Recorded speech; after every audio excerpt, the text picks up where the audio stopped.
Maaga ako nagising today dahil nagsalang na agad ako ng labahin sa washing machine. And ang ganda lang din talagang gumising ng maaga, lalo na kapag lumalabas ka, nasisikatan ng araw. Ang lakas din kasi talaga makaboost ng good mood ng morning sun. So after maihatid ni Pingoy si Pinky, diretso na siya sa kusina dahil mag-aasikaso na siya ng breakfast namin. So pagkagising ko pa lang, nagsalang na agad ako. So eto na nga at natapos na, kaya tinanggal ko na sa washing machine para maisampay. Halos hindi naman puno yung laundry basket. So siguro mga 2 salang lang ang gagawin ko today at ubos na ito. So yes, merong mga stuffed toys akong hinalo dito dahil kapag madumi na nga, nakita ko na sa lapag, diretso na yan sa washing machine. Naubos na rin pala yung gasolette namin. Siguro more than a month din yun ha. Matagal din. So mag-o-order pa lang kami ng bago. Recently, ang ginagamit ni Pingoy kapag nagluluto nga siya, induction cooker na muna. So maganda rin talaga na meron kaming ganun pang backup ba. So far, madali na lang i-maintain itong storage/laundry area namin. Pero meron pa akong kailangang ayusin dito. Napapansin niyo ba yung shower curtain dyan sa may likod ng washing machine? Lagi na lang siyang nakasarado. Hindi ko na siya ma-open kasi nung one time na inayos ni Papa yan, meron siyang alambre na ginamit. So yung alambre na yun nagpe-prevent para mabuksan namin ng bongga yung shower curtain. Nangihinayang kasi ako sa hangin na pwede sana pumasok sa loob ng storage area, sa laundry area namin. Sure! Marami-rami pa kaming kanin na natira from last night. At the same time, meron pa ngang yung air-fried na manok. So ang ginawa ni Pingoy, hinalo niya yung air-fried na manok doon sa fried rice. Bale, hinimay-himay niya muna. So, eto na nga, nagpe-prepare lang kami ng warm coffee. So, para may iba naman, magbe-breakfast kami sa labas. Hindi sa labas na kainan ha. Diyan lang sa labas ng pintuan namin dahil nga maayos, maaliwalas na ulit yung aming harapan. So, doon ko dadalhin itong mga bagong niluto ni Pingoy. Pero ito kasing lamesa ko dito dahil nga kulay puti siya. Prone talaga siya sa alikabok. So, ang next na gagawin ko siguro dito is kailangan ko siyang ilabas para makuskus ng maayos, sabunin, para mahabol pa yung pagkaputi nito. Kasi nung dumating yung lamesa na yan, ang puti-puti talaga niyan. So, nangyayari kasi madalas, lalo na kapag may mga bagong parcel na dumating, diyan lang tinatambak sa lamesa na yan. Kapag naglalaba, yung mga planggana, diyan ko lang pinapatong.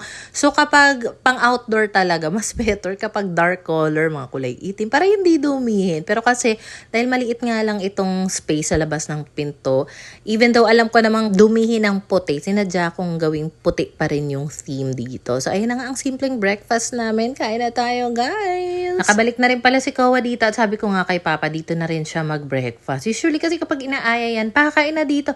Ay, kumain na ako. Ay, may pagkain doon. Ganyan. Alam mo, ang laki talaga ng inaliwalas ng area na to. Gawa nga ng bagong cabinet ko from SIV Home Deco. Kasi kita mo naman, ang laki-laki niya, ang taas niya. So, ang dami talaga naming nailalagay dyan and marami pa rin nagsasabi, ang dami-dami nyo kasing gamit. Yan yun na, kayo naman. Super duper dami ko ng gamit na na-let go, na ipamigay, and I think sa mga susunod kapag may ile-let go pa ako, ibebenta ko na para extra fun. Katapos pala namin kumain, naligo na rin kami ni Kowa at next na inasikaso ko naman ay itong kwarto namin kasi more than a week na akong hindi nakapagpalit ng bedsheet. Sakto nga rin kasi kagabi may nakaihing baget sa higaan pero okay lang din naman dahil hindi naman yung tatago sa kutsyon gawa na meron akong ginagamit na waterproof mattress protector. So even dito sa mga una namin sa kwarto, meron naman niyang pillow protector. So nilabhan ko na rin dahil ang dami na ring mga laway-laway doon. So puno na ang sampayan. I think kapag meron pa akong kailangang isampay, doon na lang sa kabilang bahay kay Papa. So ayan, naayos ko na yung kwarto, nalinisan ko na. Hindi ko pa na-set up yung mga una na iba dahil medyo basa pa nga yung pillow protector. Kailangan pa naming umalis dahil ready na for pick up yung bago kong debit card. Siguro mga ilang taon, 8 taon din yata yun bago nag-expire. Ngayon na lang ulit kailangan mapalitan. So naasikaso ko naman na siya sa bangko. Then dumaan lang kami saglit sa grocery para bumili ng sabon panlaba. Nagpabili pa ng apple tong si Kowa. So eto nga pala, another morning na naman tayo. At for breakfast, mag-pancake naman kami. Itong malaking box ng pancake na lang ang meron kami. Kaya naman, uubusin ko na siya para even si Papa, ito na lang din yung ia-almusal. So medyo maaga pa talaga ito. Maaga kami nagising. Walang pasok si Pinky dahil holiday. Ang sarap pa ng tulog niya. Kaya naman, ang assistant ko today, alam niyo na, si Kowa. Date nga pala sa mga bagets ko. Kasi for the longest time talagang nagda-diaper yung mga yan. Even kahit nitong mga nakaraang buwan. Pero nung naubos na nga yung isang madaming hinord ko na diaper, na-realize ko na, alam mo, dapat talaga itong mga anak ko, i-push ko na mag-potty train. Kasi may binili pa akong potty trainer sa IKEA noon. Hindi naman masyado nagagamit ng mga anak ko.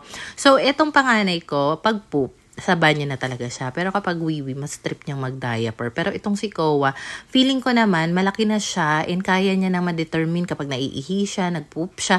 So, nitong mga nakaraang araw, talagang, gamit na gamit talaga nila, yung mga underwear nila. Kasi marami-rami naman sila talagang underwear na hindi nga nagagamit dahil gawa ng diaper na. So, ngayon talaga nasa adjustment period pa itong bunso ko. Pero for sure, magiging carry niya na yan after mga ilang linggo pa. So, meron ako ditong Enfagrow A+4. Kaya naman, for the timpla na tayo ng maiinom ng baguette. So, yun na nga, bumili pa rin ako ng diaper. Pero kaunti na lang, nakatago talaga siya. Hindi ko tinanggal sa bubble wrap na itim. Nakatago siya doon sa storage cabinet sa labas.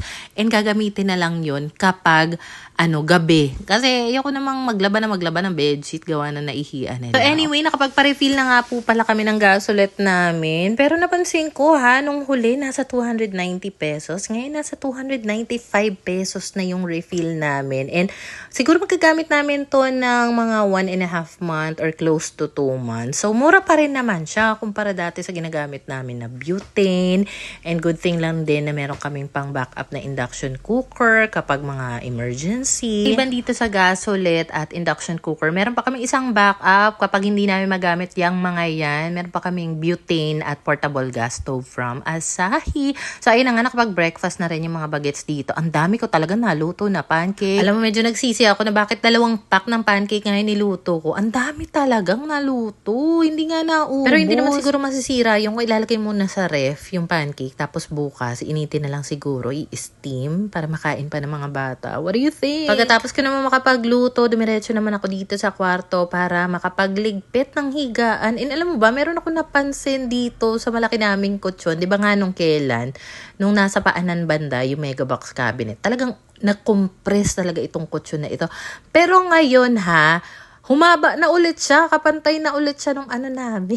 Maliit na kutsyon, ang galing niya. So, lately ay nagbabawas na rin kami ng paggamit ng aircon. Kaya naman, dati sobrang kulob ng bahay namin, gawa ng lagi nakasarado yung pinto. Pero ngayon, kapag araw, umaga, tanghali, nakabukas na lagi yung pinto, yung bintana. Sa gabi na lang talaga kami mag-aircon. So, ayun lang naman ang mga ganap lately.